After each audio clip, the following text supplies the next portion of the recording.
قال المؤلف المفسر رحمه الله تعالى أدام النفع بعلومه وعلومكم في الدارين آمين إلى أن قال ينزه تعالى نفسه عن أن يكون له ولد أو شريك في الملك والتصرف والعبادة. فقال تعالى ما اتخذ الله من ولد وما كان معه من إله إذا لذهب كل إله بما خلق ولعلى بعضهم على بعض، أي لو قدر تعدد الآلهة لانفرد كل منهم بما خلق فما كان ينتظم الوجود. والمشاهد أن الوجود منتظم متسق كل من العالم العلوي والسفلي مرتبط بعضه ببعض في غاية الکمال. اللہ تبارک و تعالی نے کلام مقدس کی ان آیات مبارک میں اپنی صفات الہیات کے بارے میں ذکر فرمایا ہے کہ اللہ اولاد سے بھی پاک، اللہ والدین سے بھی پاک، نہ اس کو کسی نے جینا ہے نہ اس نے کسی کو جینا ہے. اس لیے سورۃ اخلاص میں جو درس توحید ہے وہ یہی ہے، قل هو اللہ احد اللہ الصمد. کہہ دیجئے کہ وہ ایک ہے، اللہ الصمد بے نیاز ہے، لم یلد ولم یولد نہ جینا گیا نہ کسی کو جینا ہے، وَلَمْ يَكُنْ لَهُ كُفُوًا أَحَدٌ نہ اس کا کوئی ہمسر نہ اس کا کوئی شریک ہے. تو اللہ تبارک و تعالی نے اپنی صفات قدرت کا ذکر فرمایا ہے. جیسا کہ میں نے عرض کیا تھا کہ توحید کا مسئلہ جو ہے اس کا تعلق فطرت انسانی سے ہے، اس کا تعلق جو ہے اللہ تبارک و تعالی نے ہر انسان کے دل و دماغ میں رکھ دیا. اس لیے حدیث میں آتا ہے کل مولود یولد علی الفطرۃ، ہر بچہ جب پیدا ہوتا ہے تو وہ دین فطرت پہ پیدا ہوتا ہے. فَأَبَوَاهُ يُهَوِّدَانِهِ أَوْ يُنَصِّرَانِهِ أَوْ يُمَجِّسَانِهِ.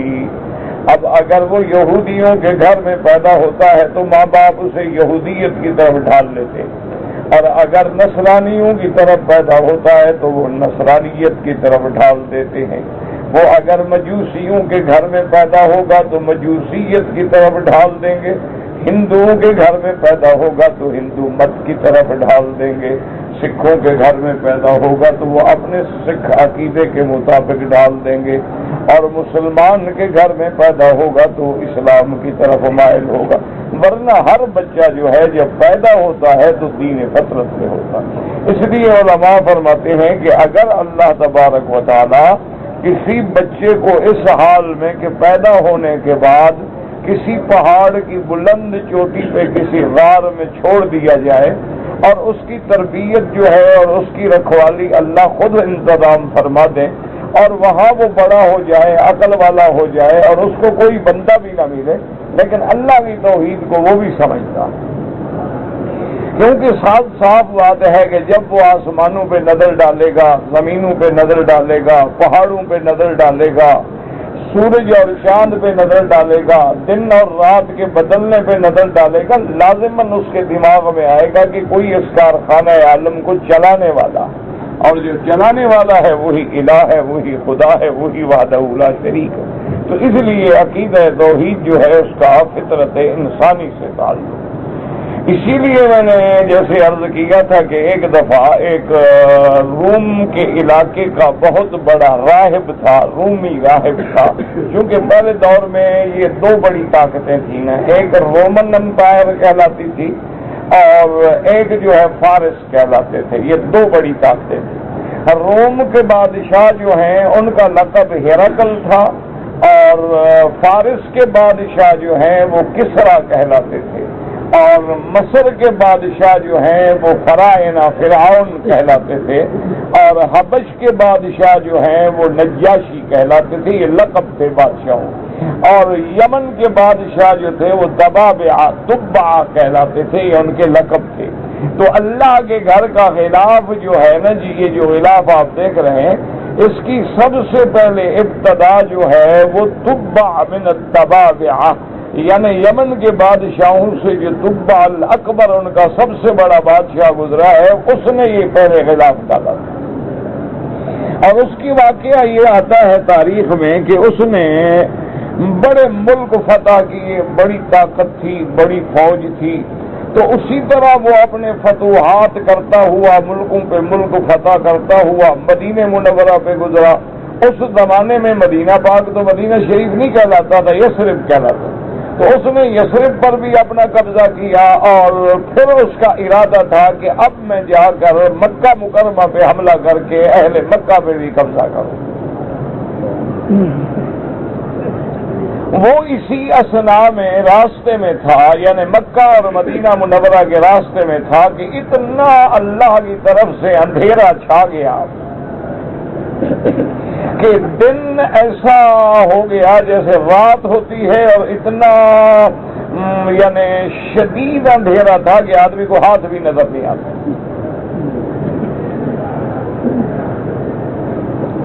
بادشاہ تھا بہرحال گھبرا گیا، اس نے اپنے جو بڑے بڑے علم والے لوگ تھے اس کے زمانے میں، جو بڑے بڑے راہب تھے، بڑے بڑے رہبان تھے، وہ ساتھ تھے، ان کو بلایا بھئی یہ کیا مشکل پیدا ہو گئی۔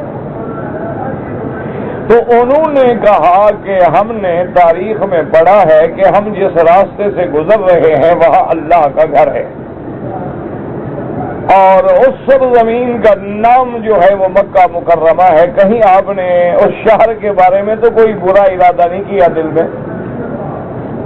تو اس نے کہا میں نے تو کیا ہے کہ بھی ہم جائیں گے اور جنگ لڑیں گے اور ان پہ کنٹرول کریں گے۔ انہوں نے کہا بس یہ ہوئی، اللہ نے نظارہ دکھلایا کہ وہ اللہ کا گھر ہے اور اس کی حفاظت جو ہے وہ اللہ تبارک و تعالی فرمائیں گے، تو اس لیے تم اس ارادے سے توبہ کرو، استغفار کرو اور اللہ سے معافی مانگو، اور مکے میں جا کے مکے والوں کا احترام کرو، ان کو عزت دو، وہ اللہ کے گھر کے ہمسائے ہیں۔ اسی لیے سیدنا امیر المومنین حضرت عمر رضی اللہ تعالی عنہ اپنے زمانہ خلافت میں جب مکے کا گورنر آتا اور اس سے حالات پوچھتے بھئی ہاں وہاں کیا حالات ہیں، تو ہمیشہ اس کو کہتے کہ دیکھو تم گورنر ہو، تمہارے پاس اقتدار ہے، لیکن مکے والوں کا خیال رکھنا۔ اس کی وجہ یہ ہے، فرمایا کہ اہل مکہ اہل اللہ ہے، مکے والے تو گویا اللہ کے گھر والے ہیں نا، اللہ کے گھر میں جو جس کے گھر میں رہتا ہے اسی کا ہوتا ہے، تو وہ اللہ کے گھر میں رہنے والے ہیں، اہل اللہ ہیں، ان کا خیال رکھنا، ان کے بارے میں کبھی برا نہ کرنا۔ اگر ان کے بارے میں تم نے برا سوچا تو بہت ہی نقصان ہوگا۔ تو تبع بادشاہ نے توبہ کی اور فیصلہ کیا کہ ہم مکہ میں جائیں گے اور اہل مکہ کا احترام کریں گے اور کعبۃ اللہ کا بھی احترام کریں گے۔ اللہ کی رحمت سے اسی وقت اندھارا چھٹ گیا، دن ظاہر ہو گیا اور روشنی ہو گئی، اور تبع اپنے وعدے کے مطابق جب مکہ پہنچا تمام اہل مکہ کو دعوت دی، ان کا بڑا اکرام کیا، احترام کیا، اور اللہ کے گھر کا احترام کرتے ہوئے اس نے اللہ کے گھر پہ غلاف ڈالا۔ تو سب سے پہلا غلاف ڈالنے والا تبع ہے، تبع من تبابعۃ الیمن، یعنی یمن کے بادشاہوں میں سے جو بادشاہ گزرا ہے اس نے سب سے پہلے اللہ کے گھر پہ غلاف ڈالا۔ اب خدا کی شان دیکھیں کہ یہ وہ تبع ہے کہ اس کے دل میں اللہ نے ایسی بات ڈال دی کہ اس نے ان علماء سے پوچھا کہ بھئی یہ اللہ کا گھر ہے، اس کے بارے میں مجھے کچھ اور بتاؤ۔ تو انہوں نے اس کو بتلایا کہ بھئی ہماری کتابیں یہ کہتی ہیں کہ اس کی بنا جو ہے سب سے پہلے تو فرشتوں نے رکھی، پھر آدم علیہ السلام نے، پھر اس کے بعد شیس علیہ السلام نے، ادریس علیہ السلام نے، لیکن جس بنا کا اللہ نے ذکر کیا ہے وہ بنا ابراہیم الخلیل ہے کہ سیدنا ابراہیم الخلیل اور سیدنا اسماعیل علیہ السلام اس کعبے کی بنا رکھے۔ اور دوسرا انہوں نے کہا کہ ہماری کتابیں یہ بھی بتلاتی ہیں کہ یہاں ایک نبی پیدا ہوگا، جس کا نام محمد مصطفیٰ ہوگا، احمد مجتبیٰ ہوگا۔ آسمانوں میں آپ کا نام احمد ہے، یاد رکھیں، اور زمینوں میں آپ کا نام ولادت کے بعد جو ہے وہ محمد ہے صلی اللہ علیہ وسلم۔ اور دونوں نام جو ہیں وہ شان والے ہیں۔ ایک نام یہ بتلاتا ہے کہ سب سے زیادہ اللہ کی حمد و ثنا کرنے والا، تو اس میں کوئی شک نہیں کہ سب سے زیادہ اللہ کی حمد و ثنا کرنے والے کون ہیں؟ حضرت محمد مصطفیٰ۔ اور دوسرے نام کا مطلب ہے کہ جس کی سب سے زیادہ مدح و ثنا دنیا میں کی گئی تو وہ بھی حضور صلی اللہ علیہ وسلم ہے، کہ آپ سے زیادہ کسی کی آج تک مدح و ثنا نہیں کی گئی، جس کی مدح و ثنا خود خدا کرتا ہو۔ تو اس لیے آپ کا نام جو ہے پہلا کتابوں میں مبشرم برسول، حضرت عیسیٰ علیہ السلام نے جب خوشخبری دی فرمایا وَمُبَشِّرًا بِرَسُولٍ يَأْتِي مِن بَعْدِ اسْمُهُ احمد، کہ میرے بعد ایک رسول آئے گا، ایک نبی آئے گا جس کا نام احمد ہوگا۔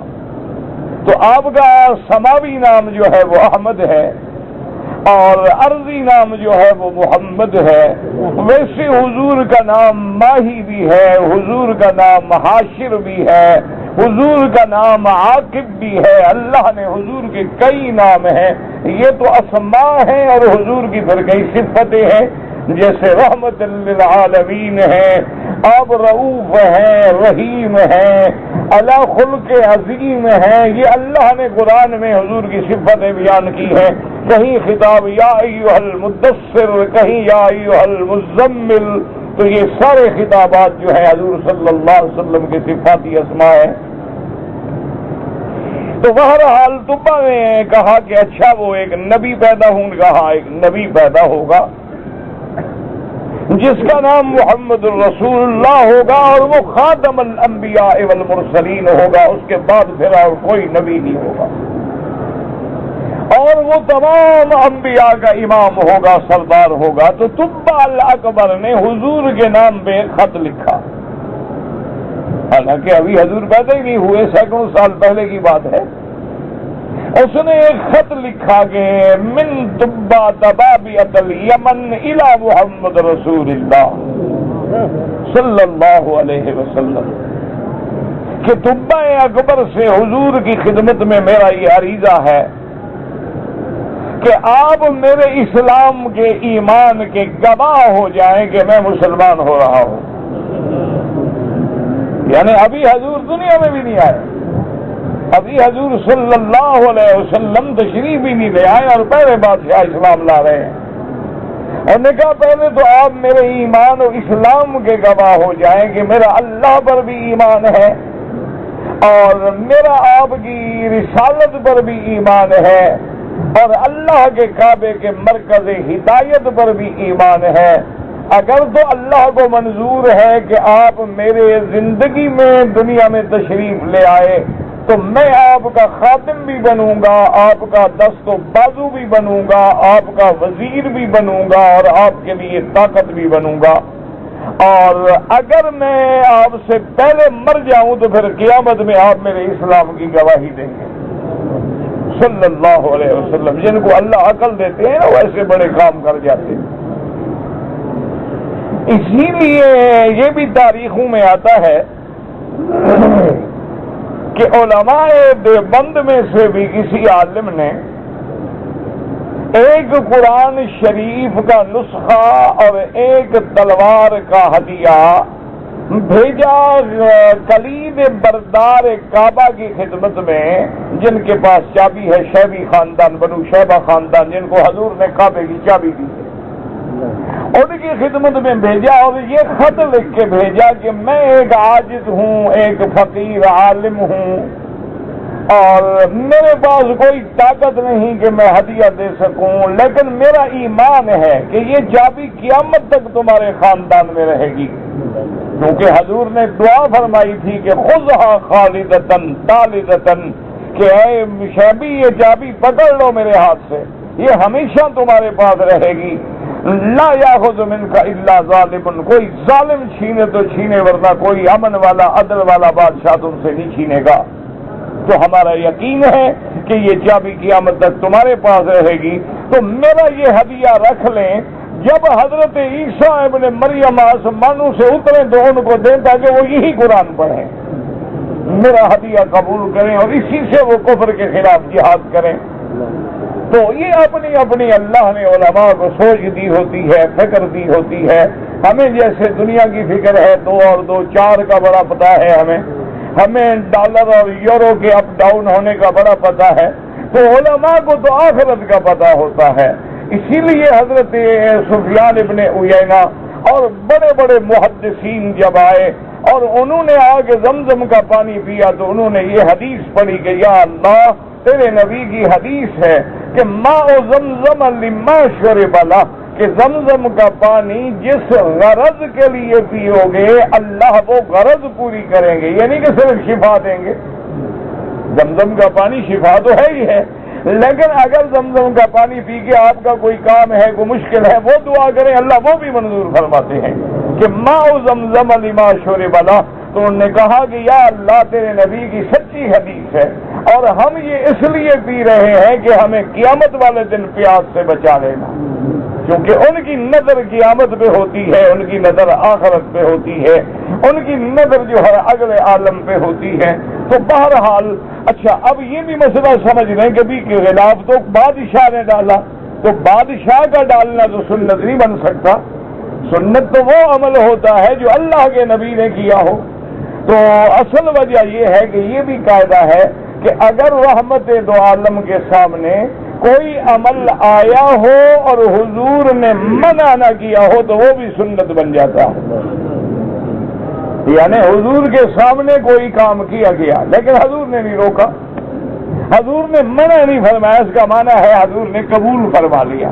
تو جب حضور نے قبول فرما لیا تو وہ سنت بن گیا. تو اس لیے غلاف کعبہ جو ہے کعبۃ اللہ پہ غلاف ڈالنا اب یہ بھی سنت بن گیا کہ حضور صلی اللہ علیہ وسلم نے اسے باقی رکھا. آپ نے اس کے اتارنے کا حکم نہیں دیا، آپ نے اس کو ہمیشہ کے لیے باقی رہنے کا حکم دے دیا. تو لہذا یہ غلاف جو ہے یہ سنت ہوا اور کافی دنیا سے مصر سے آتا رہا. اب اللہ نے حکومت سعودیہ کو توفیق دی اور ان کے موازین حسنات میں ہے کہ اب یہاں کسوہ کا باقاعدہ فیکٹری ہے. یہاں یہ غلاف جو ہے خالص ریشم سے بنا جاتا ہے اور جس پہ اللہ کی قدرت سے یعنی کروڑوں روپیہ خرچ کیا جاتا ہے. اور اللہ کا غلاف جو ہے ہر دور میں مختلف بھی رہا ہے، یہ بھی یاد رکھیں. یعنی کبھی غلاف سفید بھی ڈالا گیا، کبھی غلاف سرخ بھی ڈالا گیا، کبھی غلاف جو ہے سفید سرخ اور ملے ہوئے رنگوں سے بھی ڈالا گیا، لیکن سب سے آخر میں غلاف سیاہ ڈالا گیا. اور شاید یہی اللہ کو منظور تھا کہ اسی رنگ کو اللہ نے قبول فرما لیا اور اب یہی رنگ باقی ہے. جب بھی ہر سال تبدیل ہوگا لیکن رنگ یہی رہے گا. اور بعض علماء نے لکھا ہے کہ یہ حکمت ہے کہ جیسے کالا رنگ ہر عیب کو چھپا لیتا ہے، اللہ کے کعبے میں آنے والوں کے بھی ہر عیب چھپ جاتے ہیں. اللہ تبارک و تعالیٰ ان کی بھی مغفرت فرما دیتے ہیں اور ان کے گناہوں کو بھی معافی مل جاتی ہے. تو اس لیے شاید اللہ کو یہی منظور تھا کہ یہ رنگ یہی رہا جائے. اور ویسے بھی دنیا میں 3 رنگ جو ہے وہ اصل ہیں، ہمیشہ یاد رکھ لیں. باقی رنگ جو ہے وہ اصل نہیں ہے. 3 رنگ اصل ہیں، ایک سفید ہے، ایک سرخ ہے اور ایک سیاہ ہے. باقی رنگ ان سے بنتے ہیں، یعنی ان کو جب آپس میں ملائیں گے تو اور رنگ بن جائے گا، اس کو ملائیں گے اور بن جائے گا، رنگ بڑھتے چلے جائیں گے، لیکن اصل رنگ یہی ہے. اس لیے کہ قرآن نے ان 3 رنگوں کا ذکر کیا ہے. وَمِنَ الْجِبَالِ جُدَدٌ بِيضٌ وَحُمُرٌ مُخْتَلِفٌ أَلْوَانُهَا وَغَرَابِيبُ سُودٌ. اللہ نے فرمایا کہ ہم نے پہاڑ سفید بھی پیدا فرمائے ہیں، سرخ بھی پیدا فرمائے ہیں اور خالص سیاہ بھی پیدا فرمائے ہیں. اس آیت سے علماء نے استنباط کیا کہ اصل رنگ جو ہے وہ 3 ہیں اور باقی رنگ جو ہیں وہ ان کے آپس میں ملانے سے بن جاتے ہیں. تو اس لیے ہمیشہ یاد رکھیں کہ روم جو ہے یہ ایک بڑی طاقت تھی، اس کا بادشاہ جو ہے وہ ہرقل کہلاتا تھا اور فارس کا کسرا کہلاتا تھا۔ تو ہرقل روم کے علاقے کا ایک بہت بڑا راہب تھا، ان کا بڑا حبر تھا، بڑا عالم تھا، اور وہ اس دور میں بادشاہ کے پاس آیا، شاید ہارون کا زمانہ تھا یا ابھی جعفر المنصور کا زمانہ تھا۔ اس نے کہا کہ جی میرے کچھ سوالات ہیں، میں نے آپ کے ملک کے بڑے بڑے مولویوں سے پوچھا ہے، لیکن مجھے کوئی اطمینان بخش جواب نہیں مل سکا۔ تو بادشاہ کو بھی بڑی فکر ہوئی کہ بھئی اگر ایک آدمی کو ہمارے ملک کا کوئی عالم بھی مطمئن نہ کر سکے، اصل مشکل ایک اور بھی ہے نا جی، ہم جس داڑھی والے کو دیکھیں سمجھتے ہیں یہ مولوی ہے، یہ بھی بڑا مشکل مسئلہ ہے۔ اور آج کل تو ماشاءاللہ یعنی اگر وہ داڑھی بھی ہو اور بال شال بھی ٹھیک ٹھاک ہوں، آواز بھی اچھی ہو اور جھوم جھوم دھوم دھوم کے نعتیں بھی پڑھ سکتا ہو تو بڑا ہو گیا نا ماشاءاللہ۔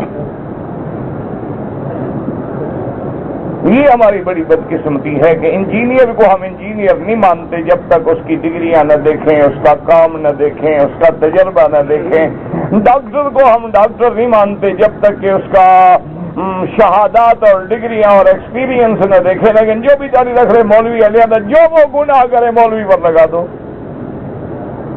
مولوی ایسے اور مولوی ایسے اور مولوی ایسے۔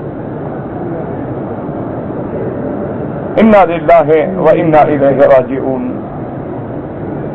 حالانکہ آپ اللہ کے کعبے میں بیٹھے ہیں ٹھنڈے دل سے، بغیر کسی جھگڑے کے۔ اس ملک میں تو اللہ کی رحمت ہے نا کہ یہاں تو اللہ نے ان کو حکومت دی جو توحید کے پروانے تھے، سرکار دو عالم کی سنت کے دیوانے تھے، جنہوں نے اپنے ملک کی بنیاد جو ہے قرآن و سنت پہ رکھی۔ لیکن پورے عالم اسلام پہ نظر ڈالیں، مسلمان ملکوں پہ نظر ڈالیں، تقریباً 57 ملک ہیں اسلام کے، ان پہ نظر ڈالیں، ایمان سے کہیں کہ ان کے اندر جو لوگوں میں دین ہے، ایمان ہے، اسلام ہے، داڑھی ہے، حضور سے محبت ہے، مکہ مدینے کی تڑپ ہے، ایمان سے کہیں کیا پرائمری سے لے کر ان کی یونیورسٹیوں کا جو نصاب ہے اس میں ان کے یہ پڑھایا گیا ہے دین؟ ٹھنڈے دل سے، کوئی غصہ نہ کریں، پارٹی بازی کا شکار۔ دیکھو نا، ہماری تو جناب یہ ہے کہ پرائمری جب ہم شروع کرتے ہیں نا تو پہلا سبق ہمیں کیا پڑھایا جاتا ہے؟ الف انار، بے بلی، ٹھیک ہے، کاف کتا، اے حکا۔ وجہ کیا ہے کہ ہم روحانی طور پہ انگریز کے غلام ہیں۔ اس نے کہا اے ایپل، ہم نے کہا انار، بس بات وہی ہے۔ اس نے سیب کا نام رکھ لیا، ہم نے انار کا رکھ لیا۔ اس نے داغ کہہ دیا، ہم نے کاف سے کتا کہہ دیا۔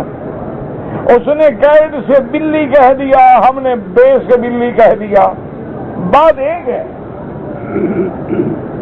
تو جس قاعدے کی بنیاد جو ہے وہ انار پہ اور بلی پہ اور کتے پہ اور حکے پہ ہو، ایمان سے کہے وہ بچے بڑے ہو کر کیا جانیں گے کہ کیا اسلام کیا ہوتا ہے۔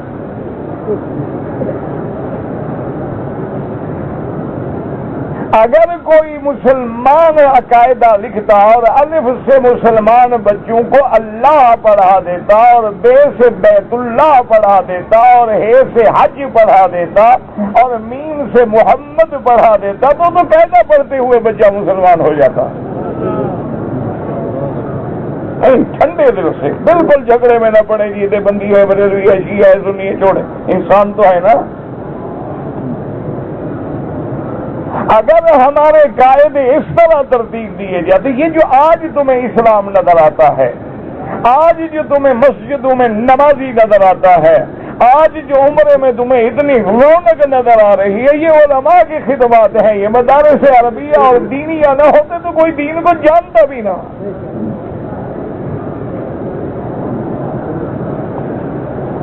اور ویسے دنیاوی معاملات میں بھی تم نے کون سی ترقی کر لی ہے؟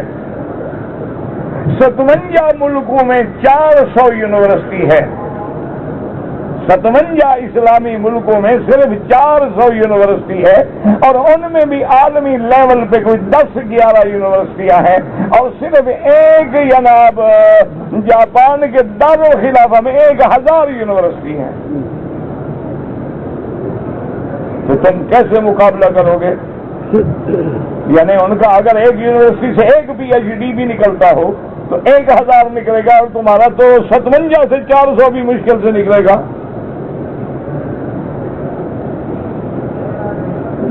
تو آپ یعنی ٹھنڈے دل سے غور کریں.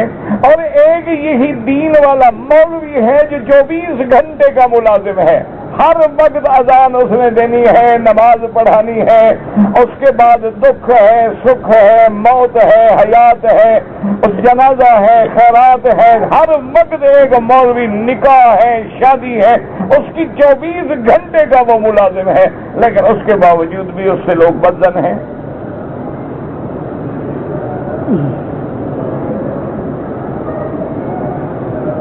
تو یہ اتفاق کی بات ہوتی ہے, ورنہ اگر صحیح عالم سے آپ رجوع کریں گے انشاءاللہ تو آپ کی صحیح راہبری کرے گا. تو بادشاہ نے امام ابو حنیفہ رحمۃ اللہ علیہ کا دور تھا, ان کو بلایا کہ بھی یہ تو ہمارے گلے پڑ گیا ہے پادری روم کا, اور یہ کہتا ہے بھائی مجھے کوئی جواب نہیں دے سکتا, آپ آئیں اور مجھے ان کو مطمئن کریں. امام صاحب جب تشریف لے آئے تو دیکھا کہ وہ حبر جو ہے ان کا پادری جو ہے بڑی مرصع کرسی پہ اور بڑے ٹھاٹ سے بیٹھا ہوا ہے, اور پیچھے اس کے خدام کھڑے ہیں. کیوں صاف بات ہے وہ لوگ جو ہیں پھر اس طرح شان دیکھا نہیں, آپ نے NGOs کو دیکھیں, آپ ان کے مشنری اسکولوں کو دیکھیں, مشنری کالجوں کو دیکھیں, ان کے جو پادری ہیں ان کو دیکھیں, ان کی رہائش, ان کی شان, ان کی شوکت, ان کا دبدبہ, ان کا بجٹ آپ دیکھیں تو حیران ہو جائے. اور ہمارا مولوی جو ہے وہ دین بھی پہنچائے اور بڑے آدمیوں کی خوشامد کر کے بیچارہ خود بھی روٹی کھائے, مدرسہ بھی چلائے, بھیک بھی مانگے, بدنام بھی ہو, ذلیل بھی ہو.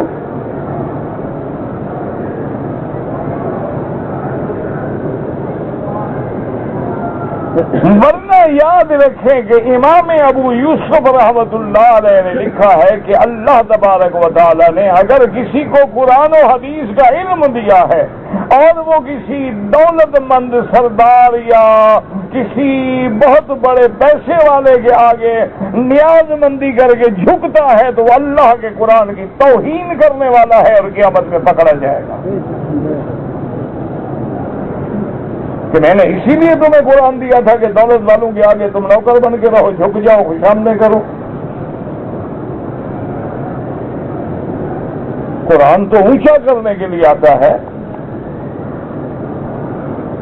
تو بعد امام صاحب جب تشریف لائے دیکھا تو بڑے دم تراک سے بیٹھا ہے. امام صاحب بھی آگے بیٹھ گئے. بادشاہ نے کہا ہاں جی ٹھیک ہے سوال کرو. اس نے کہا کہ جی سوال یہ ہے کہ آپ لوگ مسلمان کہتے ہیں کہ خدا ہے,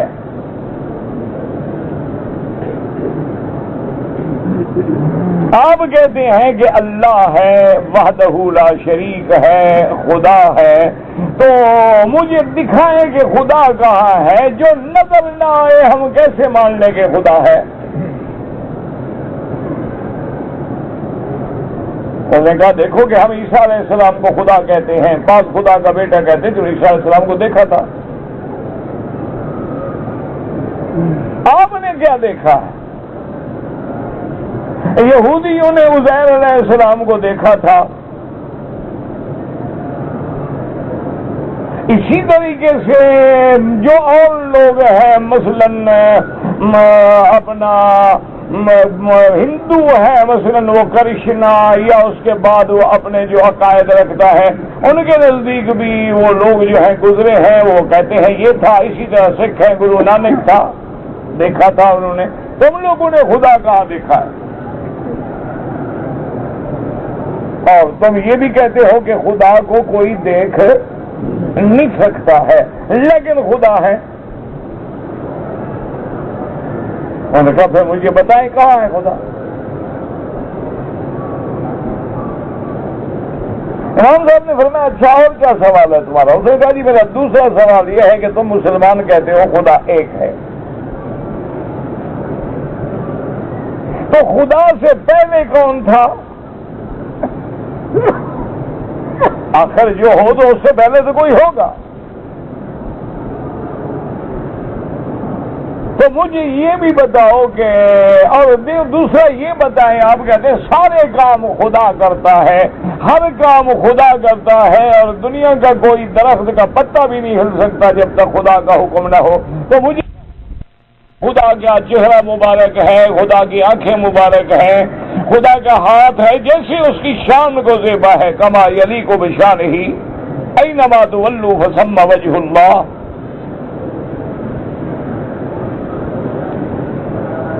تو اب یہ بتائیں کہ اگر خدا کا واقعی چہرہ بھی ہے، آنکھیں بھی ہیں، تو اس وقت خدا کدھر دیکھ رہا ہے؟ اب نے بس یہی سوال ہے یا اس کے علاوہ بھی کوئی سوال؟ انہوں نے کہا نہیں، بس میرا یہی سوال ہے، مجھے اس کا مطمئن کریں، مجھے جواب دیں۔ اس لیے میں نے کہا تھا کہ توحید کا عقیدہ جو ہے وہ انسان کی فطرت سے تعلق رکھتا ہے، دعا کرو کہ اللہ ناراض نہ ہو۔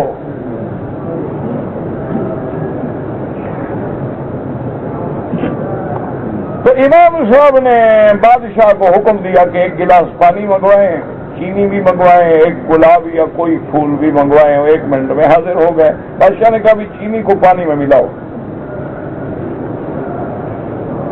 اس کے سامنے ملایا۔ اب وہ جناب ہنس رہا ہے کہ دیکھو ان کا مولوی، مسلمانوں کے مولوی کا یہ حال ہے، میں خدا کے بارے میں پوچھتا ہوں، یہ شربت بنا کے پینے والا۔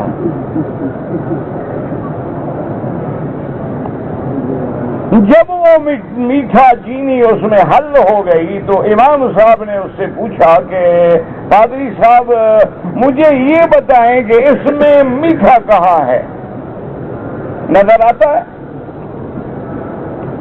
اس نے کہا نہیں، وہ تو نظر نہیں آتا، حل ہو گیا۔ تو اس نے کہا پھر دلیل کیا ہے کہ اس میں میٹھا ہے؟ انہوں نے کہا عجیب بات کر رہے ہیں امام صاحب، چکھ لو، اگر میٹھا لگے تو مانا ہے کہ میٹھا ہے، اور اگر نہ لگے تو میٹھا نہیں ہے۔ تو امام صاحب نے فرمایا کہ اس کا میٹھا نظر نہیں آتا لیکن چکھنے سے معلوم ہو جاتا ہے، خدا نظر نہیں آتا لیکن اپنے آیات سے معلوم ہو جاتا ہے۔ اب تمہیں نظر نہیں آ رہا لیکن تم مان رہے ہو کہ میٹھا ہے۔ اور یہ پھول ہے؟ انہوں نے کہا ہاں جی۔ فرمایا سیوں کو کیا ہے؟ انہوں نے کہا گلاب کا پھول ہے۔ فرمایا خوشبو دکھاؤ، خوشبو کدھر ہے؟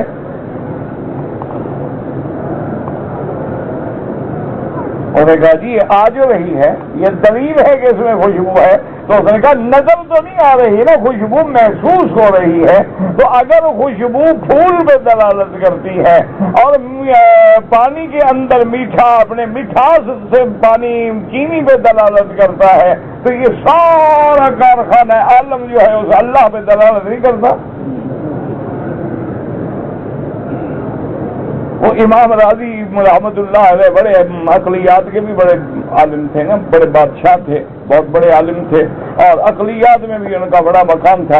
ایک دن جا رہے تھے تو ایک عرب تھا، بدو تھا، وہ اونٹ کی مہار کندھے پہ ڈالے ہوئے گنگنا رہا ہے اور اونٹوں کی قطار جا رہی ہے۔ تو آپ کو خیال آ گیا، آپ نے کہا ٹھہرو بھائی تم کون ہو؟ انہوں نے کہا مسلمان ہو۔ انہوں نے کہا پوچھو تو صحیح، دیکھو نا ہم تو چلو عالم ہیں، دلائل ہیں، آیات ہیں، قرآن ہے، حدیث ہے، یہ غریب بیچارہ جو اونٹ چلا رہا ہے اس کو کیا پتا ہوگا اللہ کے وجود پہ کوئی دلیل؟ اس یہ کہاں سے دلیل غریب لائے گا؟ انہوں نے فرمایا کہ بابا ٹھہرو بتاؤ خدا ہے؟ انہوں نے کہا جی خدا ہے۔ میں کہا دلیل کیا ہے؟ اور میں نے کہا یار مولوی صاحب مجھے اچھے آدمی لگتے ہو، اور دلیل تو میں تمہیں ایسی بتاتا، ایک ڈنڈا رکھتا سر پھاڑ دیتا۔ بڑا آیا خدا کے بارے میں دلیل مانگنے والا، یہ دیکھو کیا ہے؟ اس نے کہا مینگنیاں ہیں۔ اس نے کہا اگر یہ مینگنی اونٹ پہ دلالت کرتی ہے، یہ مینگنی بکری پہ دلالت کرتی ہے، اور یہ جو ہے گوبر بھینس اور گائے پہ دلالت کرتا ہے، انہوں نے کہا مولوی ایک مینگنی دیکھ کے جٹ پہچان لیتا ہے کہ گائے کی ہے یا بھینس کی ہے یا بکری کی ہے یا اونٹ کی ہے، یہ مینگنیاں اپنے اونٹ کے بارے میں بتلا سکتی ہے، یہ پورا عالم خدا کے بارے میں نہیں بتلا سکتا ہے۔ امام راضی فرماتے ہیں میں بڑا خوش ہوا، میں نے کہا اس کا عقیدہ تو مجھ سے بھی پکا ہے، اس کا عقیدہ تو ماشاءاللہ اتنا ڈھونے گا، یہ بات پوچھتے ہونے کا آگے پوچھا یہ ڈنڈا دیکھا، میں نے کہا بابا ڈنڈا اپنے پاس رکھو، پر ٹھیک ہے الحمدللہ تم ٹھیک کہہ رہے ہو۔ اور انہوں نے امام صاحب سے کہا کہ اچھا جی یہ تو خیر سوال مجھے سمجھ آ گیا، لیکن یہ بتاؤ کہ خدا سے پہلے کیا ہے، پہلے کون تھا کہ اب خدا آ گیا؟ تو امام صاحب نے فرمایا تمہیں گنتی آتی ہے؟ اس نے کہا پر میں گنو، 1 2 3 4 5 6 7 8 9 10، اب الٹا گنو، انہوں نے کہا جی 10 9 8 7 6 5 4 3 2 1، اب اس سے پہلے، انہوں نے کہا جی اس سے پہلے کیا ہے؟ اس سے پہلے تو صرف ہے کچھ بھی نہیں، انہوں نے کہا یہ ایک مجازی ہے، اس سے پہلے کچھ نہیں، جو ایک حقیقی ہے اس سے پہلے کون ہو سکتا ہے؟ بے وقوف آدمی، یہ تو ایک مجازی ہے نا، 1 2 3 4 ہم نے حساب کے لیے بنایا ہوا ہے نا، یہ تو مجازن 1 2 ہے، جو حقیقی ایک ہو اس سے پہلے کون ہو سکتا ہے؟ اسی لیے اس کی شان ہے کہ هو الاول والآخر، هو الاول والآخر هو الظاہر والباطن۔ مفسرین نے لکھا اول مانا کہ لیس قبلہ شیء، جس سے پہلے کچھ بھی نہیں، وہی ذات، اور جب سارا عالم فنا ہوگا پھر بھی وہی، کل من علیہا فان وَيَبْقَى وَجْهُ رَبِّكَ ذُو الْجَلَالِ وَالْإِكْرَامِ، ہر چیز قابل فنا ہے، صرف اسی کی ذات باقی ہے، وہی حی ہے، قائم ہے، دائم ہے، قیوم ہے، لا تأخذہ سنۃ ولا نوم ہے۔ ہم تو اسی لیے ترجمہ کرتے ہیں نا، مفسرین نے بھی یہی کیا ہے کہ اللہ الصمد، اللہ ایک ہے، اللہ بے نیاز ہے۔ تو شاہ جی رحمت اللہ علیہ بطا اللہ شاہ بخاری فرماتے ہیں کہ میں جیل میں تھا تو میرے ساتھ کچھ ہندو بھی جیل میں تھے، تحریک آزادی کا زمانہ تھا، انگریز کے خلاف تحریکیں چل رہی تھیں، تو ہندو بھی ہوتے تھے، سکھ بھی ہوتے تھے، مسلمان بھی ہوتے تھے۔ تو فرماتے ہیں کہ میں صبح کو قرآن کا ترجمہ پڑھاتا تھا ساتھیوں کو جو جیل میں تھے، تو وہ ہندو بھی سنتے رہتے تھے۔ تو ایک دن جب یہ آیت مبارک آئی قل هو اللہ احد اللہ الصمد، تو حضرت شاہ عبد القادر رحمت اللہ علیہ نے جو ترجمہ لکھا میں نے اس کے مطابق ترجمہ کیا، اللہ ایک ہے، اللہ نرادھار ہے۔ نرادھار جو ہے نا یہ سنسکرت میں ہے، سنسکرت زبان میں ہے نرادھار۔ تو شاہ جی رحمت اللہ علیہ کے اس کے بدلے میں اردو کا لفظ کامل نہ مل سکا، شاہ جی نے وہی ترجمہ لکھ دیا کہ اللہ ایک ہے اور اللہ نرادھار ہے۔ تو شاہ جی کہتے میں نے دیکھا کہ وہ پنڈت جو تھا نا جی اور وجد میں آ گیا اور جھوم رہا ہے، اور جب میں نے درس ختم کیا تو مجھے چوم رہا ہے، کہتے شاہ جی یہ لفظ آپ کو کس نے بتایا ہے نرادھار؟ تو میں نے کہا بھئی ہم نے تو ترجمے میں پڑھا ہے اور ہمیں کس نے بتایا؟ شاہ عبد القادر رحمت اللہ علیہ کا جو ترجمہ ہے وہ بڑا عظیم ترجمہ ہے، یعنی اتنا جامع معنی کامل اور بالکل ہر لفظ کا صحیح ترجمہ جو ہے اللہ نے ان کو یہ شان دی تھی۔ تو میں نے فرمایا کہنے لگا پتا ہے، میں نے کہا تو تم اتنا جھوم رہے ہو وجہ کیا ہے؟ اس نے کہا حضرت نرادھار کا پتہ بھی ہے آپ کو کیا معنی ہوتا ہے؟ یہ تو ہماری زبان ہے، گرمکھی زبان ہے، سنسکرت زبان ہے۔ تو میں نے کہا چلو تم بتا دو۔ اس نے کہا اس کا ترجمہ ہوتا ہے کہ جس بن کسی کا کام نہ بنے اور جس کو کسی کی ضرورت نہ ہو۔ میں نے کہا ایک ہے بے نیاز، بے نیاز ہونا تو بڑی بات ہے کہ چلو بھی کسی کی پرواہ نہیں۔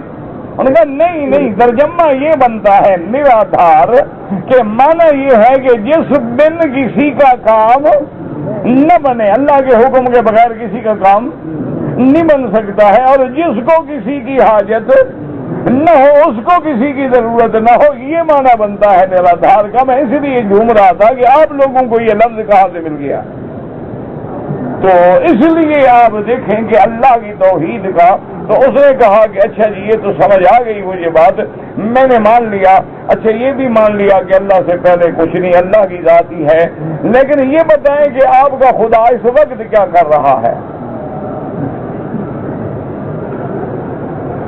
امام صاحب رحمت اللہ علیہ نے بادشاہ کو دیکھا، فرمایا دیکھیں بادشاہ سلامت سے جو سوال کیے ہیں وہ مخلوق کے بارے میں تھے، میں نے بتا دیے۔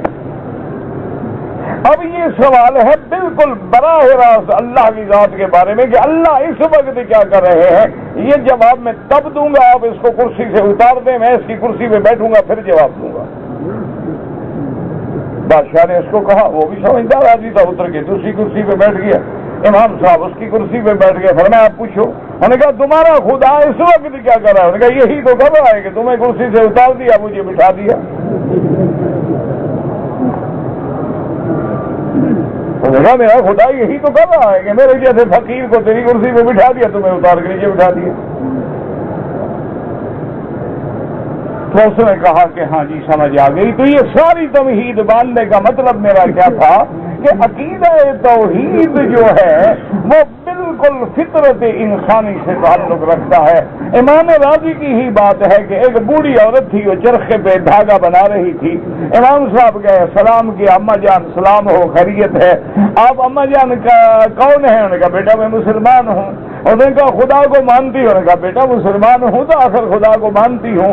انہوں نے کہا تمہیں کوئی مولوی ملا، کوئی کتاب پڑھی، کوئی سبق پڑھا، کوئی درس لیا؟ انہوں نے کہا نہیں بیٹا، تو کیسے مان لیا کہ خدا ہے؟ انہوں نے کہا اسی چرخے سے مجھے سمجھ آ گیا۔ یہاں صاحب فرماتے ہیں میں حیران ہو گیا کہ بوڑھی تو ماشاءاللہ بڑی سمجھدار ہے، ہم خواہ کہتے ہیں عقل والے ہیں تو ہم سے بھی آگے نکلی۔ تو میں نے کہا اما جان کیسی چرخے نے کیسے تمہیں بتا دیا خدا؟ نے کہا مولوی صاحب دیکھو نا یہ چرخہ ہے، دیکھو میں نے ہاتھ روک لیا، رک گیا، اب چلا رہی ہوں، چل رہا ہے۔ ایک چھوٹا سا چرخہ بغیر چلانے والے کے نہیں چلتا، یہ سارا عالم بغیر چلانے والے کے چل رہا ہے۔ کوئی بات ہے؟ میں نے کہا اچھا، میں نے کہا اچھا اما جان یہ بات تو ٹھیک ہے، مولوی صاحب مولوی جلدی نہیں مانتا نا، اس لیے وہ ہمارے ایک بزرگ تھے، وہ کہتے تھے کسی کی پیری پہچان نہیں ہونا، دیکھو اس کے کوئی مولوی مرید ہیں، وہ کہتے تھے کسی پیر کی پیری پہچاننے کا ایک نسخہ یہ بھی ہے، اصل نسخہ تو اتباع سنت ہے کہ پیر کو دیکھو کہ حضور کی سنت پہ متبع ہے، سرکار دو عالم کے نقش قدم پہ چلنے والا ہے تو ولی اللہ ہے۔ اگر وہ خود گوٹے کناری لگے کپڑے پہنتا ہے تو سمجھ لو میراثی تو ہو سکتا ہے، ولی اللہ نہیں ہو سکتا۔ تو انہوں نے دوسری علامت یہ بتائی، انہوں نے کہا پیر کو دیکھنا ہو تو یہ دیکھو اس کے مولوی کتنے مرید ہیں۔ انہوں نے کہا جی کیا مطلب؟ انہوں نے کہا مولوی جلدی مرید نہیں ہوتا، مولوی تو آگا پیچھا دیکھے گا، سوچے گا، سنت نظر دیکھے گا، امال دیکھے گا، ہر چیز دیکھے گا، ایسے تھوڑی میت ہو جائے گا۔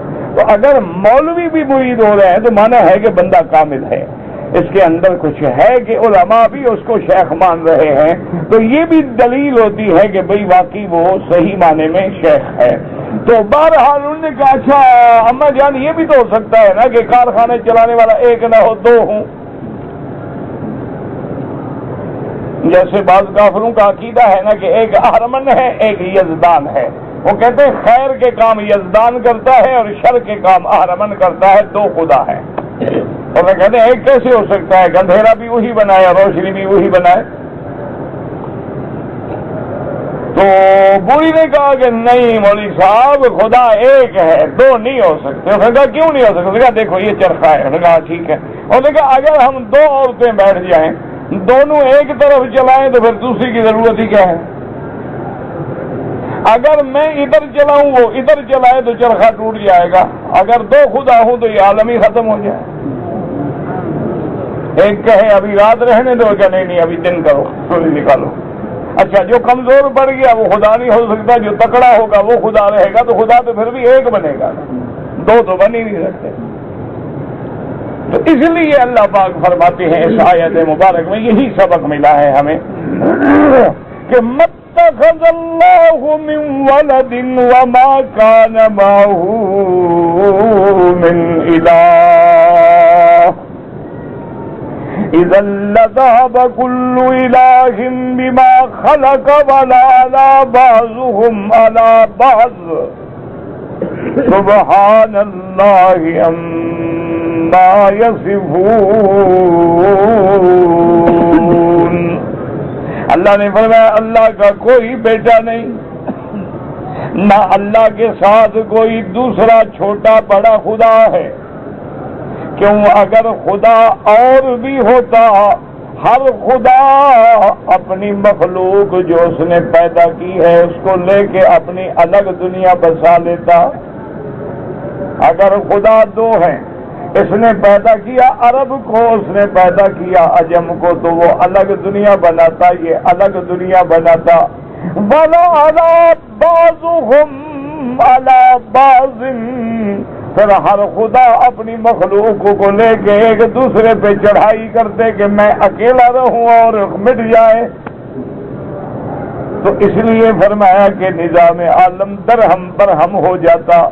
ایک کہتا آسمان نیچے ہوں زمینیں اوپر ہوں، ایک کہتا زمین نیچے ہو آسمان اوپر ہوں، ایک کہتا سورج یوں چلے، ایک کہتا نہیں اس کو یوں چلنا چاہیے، ایک کہتا یوں چلے، ایک کہتا اس کو یوں چلنا چاہیے۔ تو نظام عالم ختم ہو جاتا، اور نظام عالم جب صحیح چل رہا ہے تو معلوم ہوا چلانے والا ایک ہے۔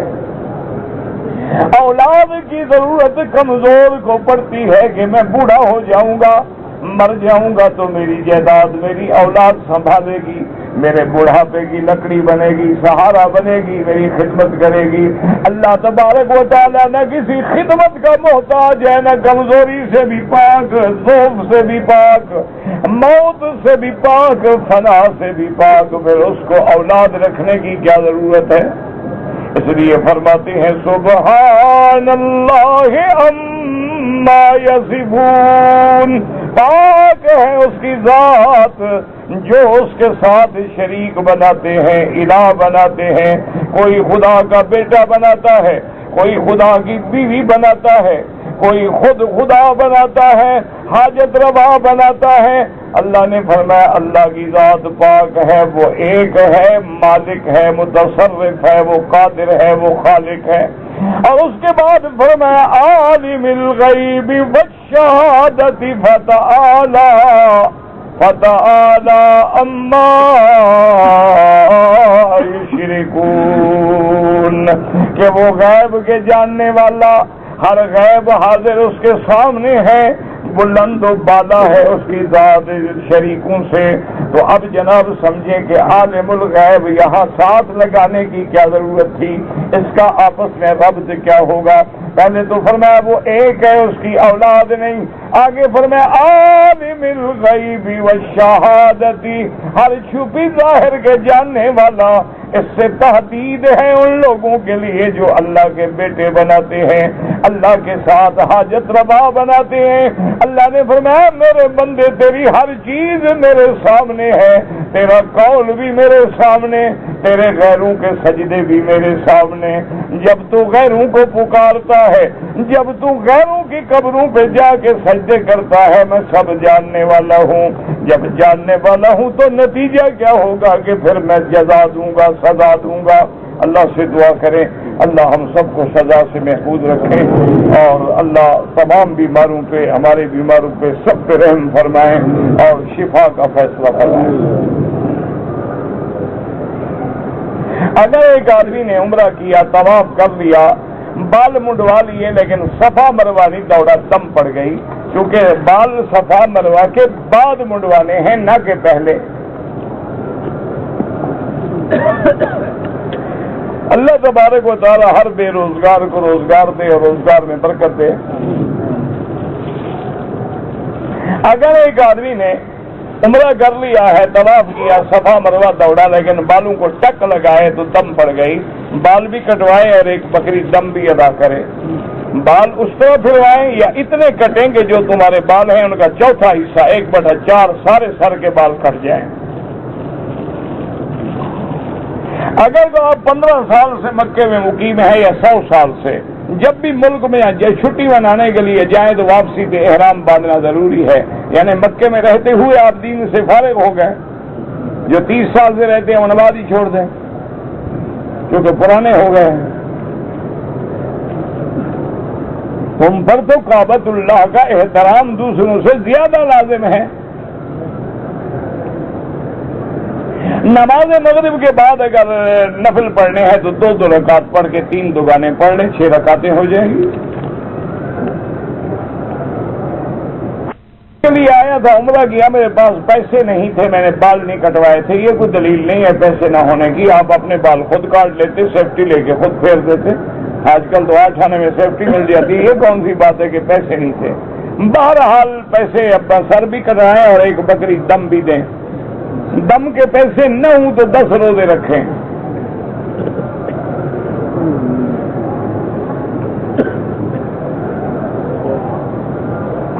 آدمی معذور ہے، ہاں معذور ہے، مدینہ منورہ سے نوریہ میں آیا، احرام نہیں باندھا، کوئی بات نہیں۔ نماز میں اپنی گھڑی پر یا ساتھ والے کی گھڑی پہ نظر پڑ جائے اور ٹائم بھی نظر آ جائے، نماز تو فاسد نہیں ہوگی انشاءاللہ، لیکن خشوع و خضوع کے خلاف ہے، آئندہ ایسی حرکت نہ کرے۔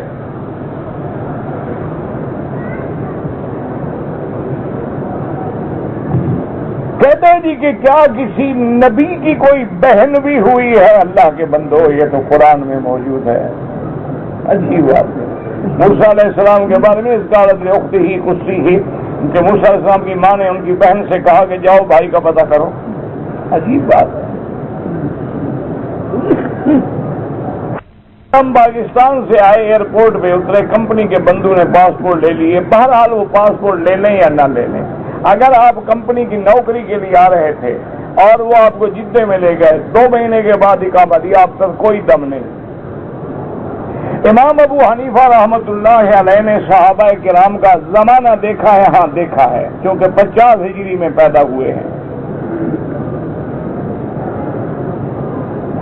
نفلی جو کرتے ہیں اس میں رمل کرنا بالکل نہیں، صرف عمرے والے طواف میں رمل کیا جاتا ہے۔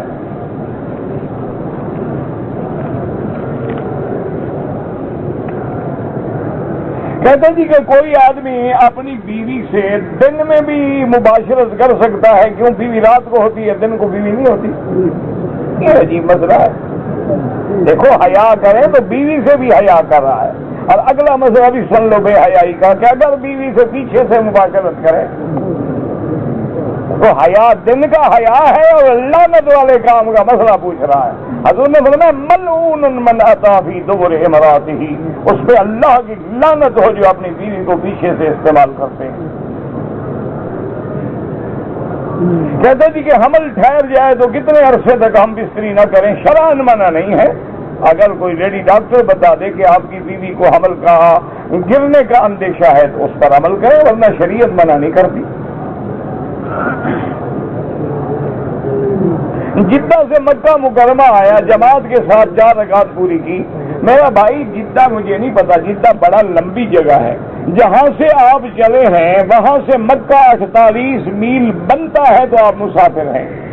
جیسے آپ کوئی ایئرپورٹ جدہ جائے وہ تو 100 میل بن جائے گا، لیکن شہر جدہ جاؤ تو 48 میل نہیں بنتا۔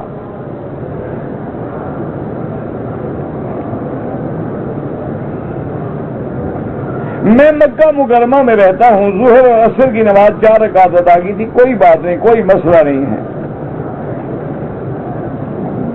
کہتے کہ جی بعض علماء فرماتے ہیں کہ یہاں جو ہوٹلوں میں گوشت ہے، میرا بھائی اگر باہر سے آیا ہوا گوشت ہے تو اس کا کوئی اعتبار نہیں۔ ایک ہے جائز ہونا، علماء نے جائز ہونے کا فتویٰ دیا ہے، لیکن تقویٰ اسی میں ہے کہ احتیاط کریں، کوئی اعتبار نہیں ہے باہر کے اپنوں کے پاس۔ اب کے 3 چکر لگا چکا تھا، نماز کھڑی ہو گئی، نماز پڑھ کے جہاں چھوڑا ہے پورا کر لیں۔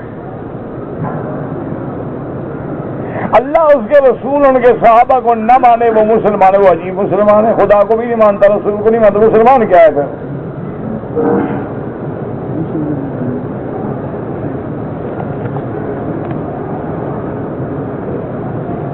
صفا مروہ میں کھڑے ہو کے جو کانوں تک ہاتھ اٹھاتے ہیں یہ بالکل ثابت نہیں ہے۔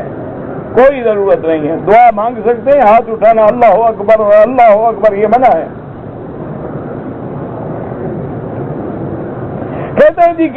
کہتے ہیں کہ میاں بیوی کی جب شادی ہوتی ہے تو جوڑے آسمانوں پہ بنتے ہیں. یہ قرآن و حدیث میں, ہاں قرآن میں نہیں. ہر فیصلہ کہاں سے ہوتا ہے؟ اللہ سے ہوتا ہے. یہ تو وہی بات کہہ رہے ہیں, یعنی بابا جو اللہ فیصلہ کرتا ہے آسمانوں سے ہوتا ہے, زمین پہ تو ایک سبب ہے.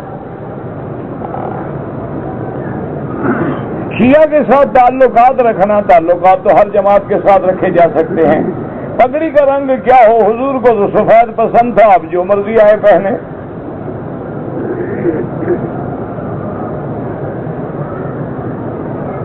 میں نے ایک عمرہ کر کے اس طرح پھروایا, دوسرا عمرہ کیا تو مجبوری سمجھ لیں کہ عمرے کے بعد غسل کر کے حلال ہو گیا. غسل کر کے حلال نہیں ہوتا جب تک کہ اس طرح نہ پھروائیں, بال ہوں یا نہ ہوں, اس طرح پھروائیں گے تو احرام سے نکلیں گے. پھر میں نے حلق کروا دیا, چلو کرا دیا تو الحمدللہ ٹھیک ہو گیا.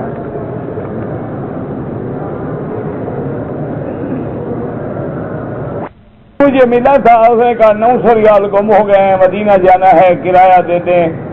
سب بھیک مانگنے والے ہوتے ہیں, ان کے فن ہیں. یہ ہم جب سے پیدا ہوئے ہیں یہ مدینہ جا رہے ہیں.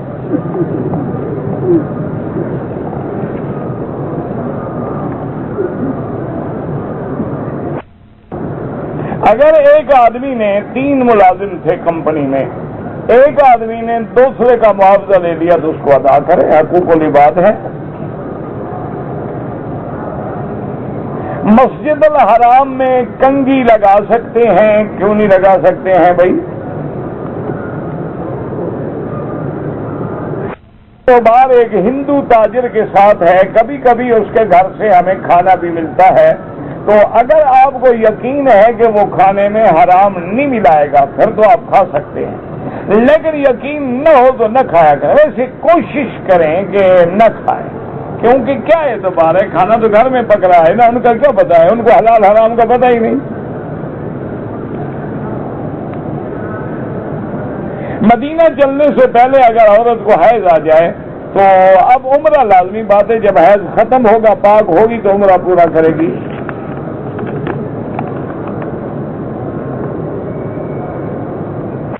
کے لیے ایسے کپڑے پہننا جس سے بدن نظر آئے, ناف سے لے کر گھٹنے تک, اگر کوئی چیز نظر آئے تو نماز نہیں ہوگی. میل ہوتا ہے اس میں روزہ درست ہے, بالکل درست ہے, لیکن آپ مسواک کریں, صاف کریں. کیوں میل کو رکھتے ہیں؟ اگر دانت میں سوراخ ہے اور فلنگ کرا لیں, بھروا لیں, بالکل جائز ہے. احرام باندھتے ہیں اور ناف نظر آ رہی ہے, بالکل دیکھنے والے پہ بھی لعنت, دکھانے والے پہ بھی لعنت, کیونکہ ناف سے لے کر گھٹنے تک عورہ ہے جس کا چھپانا ضروری ہے.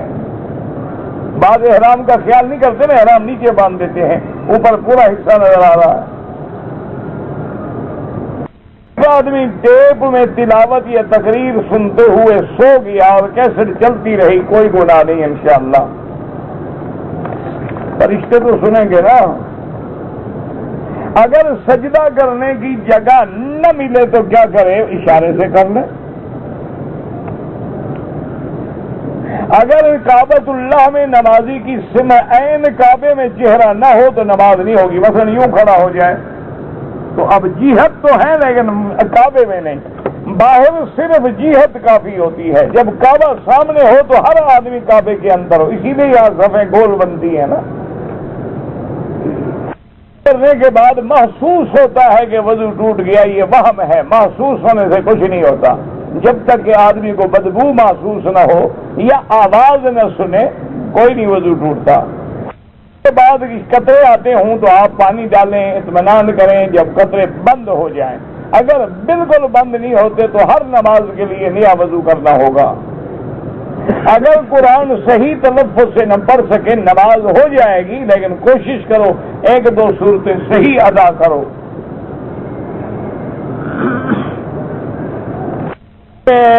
گانے سننا جائز ہے, بالکل حرام ہے.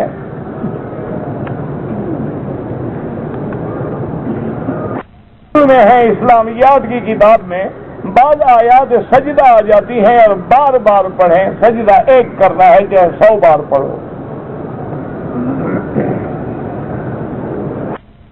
زندہ ہیں اللہ عالم، صرف حضرت عیسیٰ علیہ السلام کے بارے میں ہے، ان کے بارے میں بعض روایات میں ہے، لیکن اس طرح کی آیات نہیں ملتی، حدیث نہیں ملتی جیسے عیسیٰ علیہ السلام کے بارے میں ہے۔ کعبۃ اللہ کی طرف اگر کوئی پاؤں کر کے بیٹھے، اگر نیت توہین کعبہ نہیں ہے تو کوئی حرج نہیں، اگر اہانت ہے اللہ معاف کرے تو پھر تو کافر ہو جائے۔ اس وقت مولوی کلمہ پڑھاتے ہیں شوہر کو، اس لیے ان کو پتا ہے کہ نماز شماز تو پڑھتا نہیں، آج تو مسلمان ہو جائے۔ نکاح تو مسلمان کا ہی ہوتا ہے نا، کافر کا تھوڑا ہوتا ہے۔ مولوی سمجھدار ہیں، اپنے پیسے حلال کرتے ہیں، پڑھتا ہے نا، اس کو خدا رسول کا پتہ کہ یار آج تو کلمہ پڑھ لو، تاکہ میں یہ تو کہہ سکوں میں نے نکاح مسلمان کا پڑھا ہے۔ تمہارا کام جانا ہے۔ کرتا ہوں آپ کی بڑی مہربانی، اللہ خوش رکھے آپ کو۔ عصر سے لے کر مغرب تک اگر سجدہ تلاوت کیا جائے کوئی حرج نہیں، نفل جو ہے حنفی مسلک میں نہ پڑھیں اور حنبلی مسلک میں حرم میں ہر وقت جائز ہے۔